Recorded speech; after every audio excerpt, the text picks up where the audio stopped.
ಆತ್ಮೀಯ ಬಂಧುಗಳೇ, ಶ್ರದ್ಧೆಯ ತಂದೆ ತಾಯಿಯಂದರೆ, ಇಂದು ರಕ್ಷಾಬಂಧನ. ಈ ಒಂದು ರಕ್ಷಾಬಂಧನ ಸೋದರ ಸೋದರಿಯರ ನಡುವಿನ ಪ್ರೀತಿ, ಕಾಳಜಿ ಮತ್ತು ಬಾಂಧವ್ಯದ ಸಂಕೇತವಾದ ಹಬ್ಬವಾಗಿದೆ. ಈ ದಿನ ಸೋದರಿ ತನ್ನ ಸೋದರನ ಕೈಗೆ ರಾಖಿ ಕಟ್ತಾಳೆ. ಅವನ ದೀರ್ಘಾಯುಷ್ಯ, ಸುಖ ಸಂಪತ್ತು ಹಾಗೆ ಶ್ರೇಯಸ್ಸಿಗಾಗಿ ಆ ಭಗವಂತನಲ್ಲಿ ಪ್ರಾರ್ಥಿಸ್ತಾಳೆ. ಸೋದರ ಕೂಡ ರಾಖಿಯನ್ನು ಕಟ್ಟಿಸ್ಕೊಂಡಾದ್ಮೇಲೆ ತಾನು ಸದಾ ಅವಳನ್ನು ರಕ್ಷಿಸ್ತೇನೆ ಅಂತ ಹೇಳಿ ವಾಗ್ದಾನ ಕೂಡ ಮಾಡ್ತಾನೆ. ಈ ಒಂದು ರಕ್ಷಾಬಂಧನದ ಒಂದು ಸುಂದರವಾದಂತಹ ವಿಚಾರವನ್ನ ಹೇಳುವಂತಹ ಮನಸ್ಸಾಗಿ ಈ ಒಂದು ಉಪನ್ಯಾಸ ಮಾಲಿಕೆಯನ್ನ ಮಾಡ್ತಾ ಇದ್ದೇನೆ. ಈ ರಕ್ಷಾಬಂಧನದ ಒಂದು ಮಹತ್ವ ಹೇಗಿದೆ ಅಂತಂದ್ರೆ, ಸೋದರ ಸೋದರಿಯರ ಬಾಂಧವ್ಯ ರಾಖಿ ಕಟ್ಟುವ ಸಂಪ್ರದಾಯ ಬಹಳ ಹಿಂದಿನ ಕಾಲದ್ದು. ಇದು ಬಾಂಧವ್ಯದ ನೈತಿಕ ಮತ್ತು ಪ್ರೀತಿಯನ್ನ ಹೆಚ್ಚಿಸುತ್ತೆ ಅಂತ ಹೇಳ್ತಾರೆ. ಪ್ರೀತಿ ಮತ್ತು ವಿಶ್ವಾಸದ ಸಂಕೇತವಾಗಿ ರಾಖಿಯನ್ನ ಕಟ್ಟೋದು ಕೂಡ ಇದೆ. ರಾಖಿ ಬರೀ ಒಂದು ದಾರದ ನೂಲಲ್ಲ, ಅದು ಮನಸ್ಸಿನ ಬಲವಾದ ಬಾಂಧವ್ಯವನ್ನ ಪ್ರತಿನಿಧಿಸುವಂತಹ ಒಂದು ಸುಂದರವಾದಂತಹ ಒಂದು ಭಾವನೆ. ಭಾರತೀಯ ಸಂಸ್ಕೃತಿಯ ಪ್ರತೀಕ ಈ ಹಬ್ಬ ಅಂತ ಹೇಳಿದ್ರೆ ತಪ್ಪಲ್ಲ. ಸಂಸ್ಕಾರ, ಕೃತಜ್ಞತೆ ಮತ್ತು ರಕ್ಷಣಾ ಧರ್ಮವನ್ನ ಇದು ಉತ್ತೇಜಿಸುತ್ತೆ ಅಂದ್ರೆ ಇದು ಅತಿಶಯೋಕ್ತಿ ಕೂಡ ಅಲ್ಲ. ಬಹಳಷ್ಟು ಇತಿಹಾಸ ಮತ್ತು ಪುರಾಣದಲ್ಲಿ ಈ ಒಂದು ರಾಖಿಯ ಒಂದು ಸುಂದರವಾದಂತಹ ಕಥೆಗಳು ಮತ್ತೆ ನಿದರ್ಶನಗಳು ಸಿಕ್ಕಿದೆ ನಮಗೆ.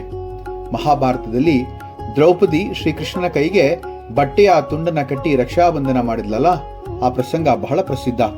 ಶಿಶುಪಾಲನ ವಧೆಗಾಗಿ ಕೃಷ್ಣ ಸುದರ್ಶನವನ್ನ ಉಪಯೋಗಿಸಿದಾಗ ಆಗ ಆತನ ಒಂದು ಬೆರಳಿಗೆ ಗಾಯವಾಗಿ ಅದರಿಂದ ರಕ್ತ ಸೋರೋಕ್ಕೆ ಶುರುವಾಗುತ್ತೆ. ಆಗ ಅಲ್ಲೇ ಇದ್ದಂತಹ ದ್ರೌಪದಿ ಓಡ್ ಬಂದು ತನ್ನ ಬಟ್ಟೆಯ ಅಂಗವಸ್ತ್ರದ ಒಂದು ಭಾಗವನ್ನ ಕತ್ತರಿಸಿ ಆ ಒಂದು ಕೃಷ್ಣನ ಬೆರಳಿಗೆ ಕಟ್ತಾಳೆ ಅಂತ ಹೇಳೋದಿದೆ. ಆಗ ಕೃಷ್ಣ ವಾಗ್ದಾನವನ್ನು ಮಾಡ್ತಾನೆ, ನಿನ್ನ ಒಂದು ಸಂಕಟ ಸಮಯದಲ್ಲಿ ನಿನ್ನ ರಕ್ಷಿಸ್ತೇನೆ ಅಂತ ಹೇಳಿದಾಗ ಅದೇ ಆ ಸಂಕಟ ಸಮಯ ದ್ರೌಪದಿಯ ವಸ್ತ್ರಾಪಹರಣ. ಆ ವಸ್ತ್ರಾಪಹರಣ ಸಮಯದಲ್ಲಿ ಕೃಷ್ಣ ಓಡಿ ಬಂದು ದ್ರೌಪದಿಯ ಮಾನರಕ್ಷಣೆಯನ್ನು ಮಾಡ್ತಾನಲ್ವಾ, ಆ ಕತೆ ನಮಗೆಲ್ಲರಿಗೂ ಕೂಡ ಗೊತ್ತಿದೆ. ಸಾಮಾಜಿಕ ಸಂದೇಶ ಏನಪ್ಪಾ ಅಂತಂದ್ರೆ, ಕೇವಲ ಸೋದರ ಸೋದರಿಯರ ನಡುವೆ ಮಾತ್ರವಲ್ಲದೆ ಸಮಾಜದಲ್ಲಿಯೂ ಕೂಡ ಪರಸ್ಪರ ರಕ್ಷಣೆ, ಪ್ರೀತಿ ಮತ್ತು ಸಹಕಾರದ ಸಂದೇಶವನ್ನ ಈ ಹಬ್ಬ ನೀಡುತ್ತೆ ಅಂದ್ರೆ ತಪ್ಪಾಗಲ್ಲ.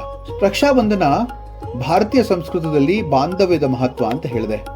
ಇದು ಸುಂದರವಾಗಿ, ಮನಮೋಹಕವಾಗಿ ಮತ್ತೆ ಬಹಳ ಸಾರಗರ್ಭಿತವಾಗಿ ಆಚರಿಸುವಂತಹ ಒಂದು ಸುಂದರ ಹಬ್ಬ. ಶ್ರಾವಣ ಮಾಸದ ಪೌರ್ಣಮಿಯ ದಿನ ಸೋದರಿ ತನ್ನ ಸೋದರನ ಕೈಗೆ ರಾಖಿ ಕಟ್ಟಿ ಅವನ ದೀರ್ಘಾಯುಷ್ಯ, ಸುಖ ಸಂಪತ್ತು ಮತ್ತು ಶ್ರೇಯಸ್ಸಿಗಾಗಿ ಪ್ರಾರ್ಥಿಸ್ತಾಳೆ. ಇಲ್ಲಿ ಬಹಳಷ್ಟು ಪ್ರಸಂಗಗಳು ನಮಗೆ ಜ್ಞಾಪಕ ಬರ್ತಾ ಇದೆ. ಪೌರಾಣಿಕ ಪ್ರಸಂಗಗಳನ್ನ ಆಗ್ಲೇ ಹೇಳಿದೆ. ಮತ್ತೊಂದು ಏನಪ್ಪಾ ಅಂತಂದ್ರೆ, ಇಂದ್ರಾಣಿ ಮತ್ತು ಇಂದ್ರ. ಪುರಾಣಗಳಲ್ಲಿ ಒಂದು ಪ್ರಸಂಗ ಇದೆ. ವೃತ್ರಾಸುರನ ವಿರುದ್ಧ ಯುದ್ಧಕ್ಕೆ ಹೋಗುವ ಮೊದಲು ದೇವರಾಜ ಇಂದ್ರನ ಪತ್ನಿ ಇಂದ್ರಾಣಿ ತನ್ನ ಗಂಡನ ಕೈಗೆ ರಕ್ಷಣಾ ತಂತಿಯನ್ನ ಕಟ್ತಾಳೆ ಅಂತ. ಆ ತಂತಿಯ ಶಕ್ತಿಯಿಂದ ಇಂದ್ರನು ವಿಜಯಿಯಾಗಿ ಬರ್ತಾನೆ. ಹಾಗೂ ಆ ಒಂದು ದದೀಚಿಯ ಸಾರ್ಥಕತೆಯ ತ್ಯಾಗದ ಭಾವನೆ ಕೂಡ ಇಲ್ಲಿ ನೆನಪಿಗೆ ಬರುತ್ತೆ ಅಂತ ಹೇಳ್ಬೋದು. ರಕ್ಷಣಾ ಬಾಂಧವ್ಯ ಶಕ್ತಿಯ ಸಂಕೇತ ಕೂಡ ಆಗಿದೆ. ರಾಣಿ ಕರ್ಣಾವತಿ ಮತ್ತೆ ಹುಮಾಯೂನ್ ನೋಡಿ, ಇತಿಹಾಸದಲ್ಲಿ ಚಿತ್ತೋರ್ನ ರಾಣಿ ಕರ್ಣಾವತಿ ಮೊಘಲ್ ಚಕ್ರವರ್ತಿ ಹುಮಾಯೂನ್ಗೆ ರಾಖಿ ಕಳಿಸ್ತಾಳೆ. ತನ್ನ ರಾಜ್ಯವನ್ನು ರಕ್ಷಿಸಲು ವಿನಂತಿಸ್ಕೊಳ್ತಾಳೆ. ಹುಮಾಯೂನ್ ಕೂಡ ತನ್ನ ಧರ್ಮವನ್ನು ನೆರವೇರಿಸಿ ಆಕೆಯ ರಾಜ್ಯಕ್ಕೆ ವಿಪತ್ತು ಬಂದಾಗ ನೆರವಿಗಾಗಿ ಓಡು ಬರ್ತಾನೆ ಅಂತ. ರಕ್ಷಾಬಂಧನ ಧರ್ಮ, ಜಾತಿ, ಭಾಷೆ ಇವೆಲ್ಲವನ್ನು ಮೀರಿದಂತಹ ಮಾನವೀಯತೆಯ ಬಾಂಧವ್ಯ ಅಂತ ಹೇಳ್ಬೋದು. ಆಧ್ಯಾತ್ಮಿಕ ಅರ್ಥದಲ್ಲಿ ರಾಖಿ ಬರೀ ದಾರವಲ್ಲ, ಕೇವಲ ರಕ್ಷಣೆಯ ಸಂಕೇತವಲ್ಲ, ಅದು ಸಂಸ್ಕಾರ, ವಿಶ್ವಾಸ, ಕೃತಜ್ಞತೆಗಳ ಗುಚ್ಛವಾಗಿದೆ ಅಂತ ಹೇಳುತ್ತೆ. ಒಂದು ಸಂಸ್ಕೃತ ಶ್ಲೋಕ ಇದೆ, ಏನ ಬದ್ದೋ ಬಲಿ ರಾಜ ದಾನವೇಂದ್ರೋ ಮಹಾಬಲಃ ತೇನ ತ್ವಾಂ ಅನುಬಂಧಾಮಿ ರಕ್ಷೆ ಮಾಚಲ ಮಾಚಲ ಅಂತೇಳಿ. ಅಂದ್ರೆ ಬಲಿ ಮಹಾರಾಜನನ್ನ ರಕ್ಷಣಾ ತಂತಿಯಿಂದ ಬಂಧಿಸಿದಂತೆ ನಾನು ನಿನ್ನನ್ನು ಈ ರಾಖಿಯಿಂದ ಬದ್ಧಗೊಳಿಸುತ್ತೇನೆ, ಈ ಬಂಧ ಅಚಲವಾಗಿರಲಿ ಅಂತ ಹೇಳುವಂತ ಮಾತು. ಹೀಗಾಗಿ ರಕ್ಷಾಬಂಧ ಕೇವಲ ಒಂದು ಹಬ್ಬವಲ್ಲ, ಅದು ಪ್ರೀತಿ, ನಂಬಿಕೆ, ಕರ್ತವ್ಯ ಮತ್ತು ರಕ್ಷಣಾ ಧರ್ಮದ ಜೀವಂತ ಸಂಭ್ರಮ ಅಂತ ಹೇಳಿದ್ರೆ ತಪ್ಪಾಗಲ್ಲ. ಕರ್ನಾಟಕದಲ್ಲಿ ಇದೇ ಒಂದು ಹಬ್ಬವನ್ನ ನೂಲ್ ಹುಣ್ಣಿಮೆ ಅಂತ ಹೇಳಿ ಕರೆಯುವಂತಹ ಒಂದು ಸುಂದರವಾದಂತಹ ಪ್ರತೀತಿ ಕೂಡ ಇದೆ. ಈ ನೂಲ್ ಹುಣ್ಣಿಮೆಯ ಸಾಂಪ್ರದಾಯ, ಶ್ರದ್ಧೆ ಮತ್ತು ಸಾಂಸ್ಕೃತಿಕ ಅರ್ಥವನ್ನ ತಿಳಿಸಿ ಹೇಳುವಂತಹ ಪ್ರಯತ್ನವನ್ನ ಇಲ್ಲಿ ಮಾಡ್ತೇನೆ. ನಮ್ಮ ಭಾರತದ ಹಳ್ಳಿಗಾಡುಗಳಲ್ಲಿ ಚಂದ್ರನ 15ನೇ ತಿಥಿಯಲ್ಲಿ ಅಂದ್ರೆ ಪೌರ್ಣಮಿಯ ದಿವಸ ನಡೆಯುವಂತಹ ಅನೇಕ ಹಬ್ಬಗಳಲ್ಲಿ ನೂಲ್ ಹುಣ್ಣಿಮೆ ಒಂದು ವಿಶೇಷವಾದದ್ದು ಅಂದ್ರೆ ತಪ್ಪಲ್ಲ. ಇದನ್ನ ಕೆಲವೆಡೆ ರಾಖಿ ಹಬ್ಬ ಅಂತನೂ ರಕ್ಷಾಬಂಧನದ ಹಬ್ಬ ಅಂತನೂ ಕೂಡ ಕರೆಯೋದಿದೆ, ಅಥವಾ ರಕ್ಷಾಬಂಧನದ ಹಳ್ಳಿಗಾಡಿನ ರೂಪ ಅಂತ ಕರೆಯೋದು ಕೂಡ ಇದೆ. ಆದರೆ ನೂಲ್ ಹುಣ್ಣಿಮೆಯ ಮೂಲಭೂತ ಉದ್ದೇಶ ಕೇವಲ ಸೋದರ ಸೋದರಿಯರ ಬಂಧವಲ್ಲ, ಅದು ರಕ್ಷಣಾ ಸಂಕೇತ ಅಂತಂದ್ರೆ ತಪ್ಪಾಗಲ್ಲ. ಸಂಪ್ರದಾಯದ ಹಿನ್ನೆಲೆ ನೋಡಿದ್ರೆ ಬಹಳ ಸೊಗಸಾಗಿದೆ. ಈ ದಿನ ಹಿರಿಯ ಮಹಿಳೆಯರು ಅಥವಾ ಸೋದರಿಯರು ಪುರುಷರ ಕೈಗೆ ಹಳದಿ ಕೆಂಪು ಬಣ್ಣದ ನೂಲನ್ನ ಕಟ್ಟಿ ದೇವರ ಆಶೀರ್ವಾದವನ್ನ ಪ್ರಾರ್ಥಿಸ್ತಾರೆ. ಈ ನೂಲನ್ನು ಸಾಮಾನ್ಯವಾಗಿ ಗಂಗಾಜಲ, ಅರಿಶಿನ, ಕುಂಕುಮಗಳಿಂದ ಪೂಜಿಸಿ ಕಟ್ತಾರೆ ಅಂತ ಹೇಳೋದಿದೆ. ಕಟ್ಟುವಾಗ ನಿನ್ನ ಮೇಲೆ ಯಾವ ಗೇಡು ಬಾರದಿರಲಿ, ದುರಂತವು ಆಗದಿರಲಿ, ದೇವರು ನಿನ್ನನ್ನು ಕಾಪಾಡಲಿ ಅಂತ ಹೇಳುವಂತಹ ಹಾರೈಕೆಯ ಮನೋಭಾವ ಇಲ್ಲಿರುತ್ತೆ ಅಂತ ಹೇಳ್ತಾರೆ. ನೂಲ್ ಹುಣ್ಣಿಮೆಗೆ ಒಂದು ಪೌರಾಣಿಕ ಸಂಬಂಧ ಕೂಡ ಇದೆ. ನೂಲ್ ಹುಣ್ಣಿಮೆಯ ತತ್ವವನ್ನ ವಿಷ್ಣು ಪುರಾಣ, ಧರ್ಮಸೂತ್ರ ಹಾಗೂ ಅನೇಕ ಪುರಾಣಗಳು, ಜನಪದ ಕಥೆಗಳು ಬೆಂಬಲಿಸುತ್ತೆ ಅಂತ ಹೇಳಿದ್ರೆ ತಪ್ಪಾಗಲ್ಲ. ಸಂಸ್ಕೃತದಲ್ಲಿ ಒಂದು ವಾಕ್ಯ ಇದೆ, ಇದನ್ನ ಎಷ್ಟು ಸುಂದರವಾಗಿ ಇದು ಬರೆದಿದ್ದಾರೆ ಅಂತಂದ್ರೆ ಇದರಿಂದ ನಮಗೆ ಗೊತ್ತಾಗುತ್ತೆ ಪುರಾಣಗಳಲ್ಲಿ ರಕ್ಷಾಬಂಧನದ ಒಂದು ಸಂಕೇತ ಇದೆ ಅಂತ ಹೇಳಿ. ರಕ್ಷಾಬಂಧನ ಮೇಯುಕ್ತಂ ತತ್ರ ಬದ್ನಾತಿ ಭಾಮಿನಿ ಭ್ರಾತೃರ್ಬಾಹು ಉಪಸ್ಥಾಯ ದೀರ್ಘಾಯುಷ್ಯಮಿತಿ ಸ್ತುವನ್. ರಕ್ಷಾಬಂಧನ ಹಬ್ಬ ಸೋದರ ಸೋದರನ ಕೈಗೆ ನೂಲನ್ನ ಕಟ್ಟಿ ಅವನ ದೀರ್ಘಾಯುಷ್ಯಕ್ಕಾಗಿ ಪ್ರಾರ್ಥಿಸ್ತಾಳೆ ಅಂತಕ್ಕಂಥ ವಿಚಾರವನ್ನ ಹೇಳುವಂತಹ ಶ್ಲೋಕ ಇದಾಗಿದೆ. ಕೃಷಿ ಮತ್ತೆ ಹಳ್ಳಿ ಸಂಸ್ಕೃತಿಯಲ್ಲಿ ಈ ನೂಲ್ ಹುಣ್ಣಿಮೆಯ ಹಬ್ಬದ ಒಂದು ಪ್ರತೀತಿ ಬಹಳ ಸೊಗಸಾಗಿದೆ. ಹಳ್ಳಿಗಳಲ್ಲಿ ಈ ಹಬ್ಬ ಮಳೆಗಾಲದ ಮಧ್ಯಭಾಗದಲ್ಲಿ ಬರುತ್ತೆ ಅಂತ ಹೇಳ್ತಾರೆ.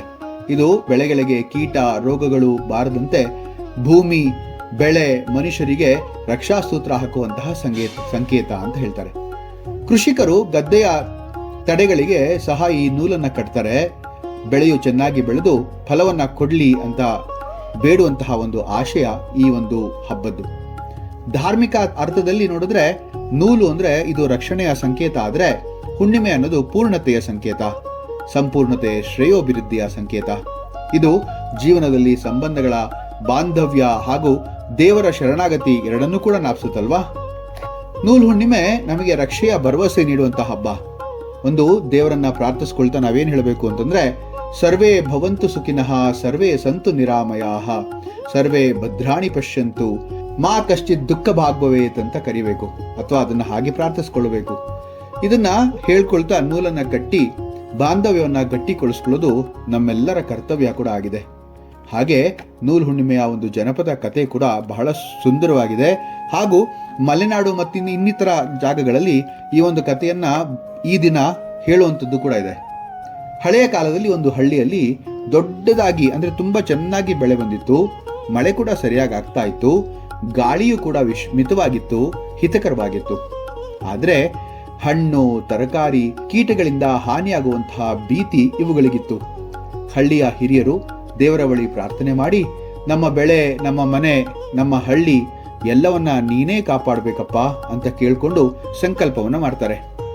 ಆ ರಾತ್ರಿ ಹಳ್ಳಿಯ ದೊಡ್ಡವರ ಕನಸಿನಲ್ಲಿ ಗಂಗಾ ಮಾತೆ ಪ್ರತ್ಯಕ್ಷಳಾಗಿ ಹೇಳ್ತಾಳೆ, ನೀವು ಹುಣ್ಣಿಮೆಯ ದಿನದಂದು ದೇವರಿಗೆ ನೂಲನ್ನ ಅರ್ಪಿಸಿ ಅದನ್ನ ನಿಮ್ಮ ಮನೆ ಜನರ ಕೈಗೆ, ಹಳ್ಳಿಯ ಬಾವಿಗೆ ಮತ್ತು ಗದ್ದೆಯ ಒಂದು ತಡೆಗೆ ಕಟ್ಟಿರಿ, ಅದು ರಕ್ಷಣಾ ಸೂತ್ರವಾಗುತ್ತೆ ಅಂತ ಹೇಳಿ.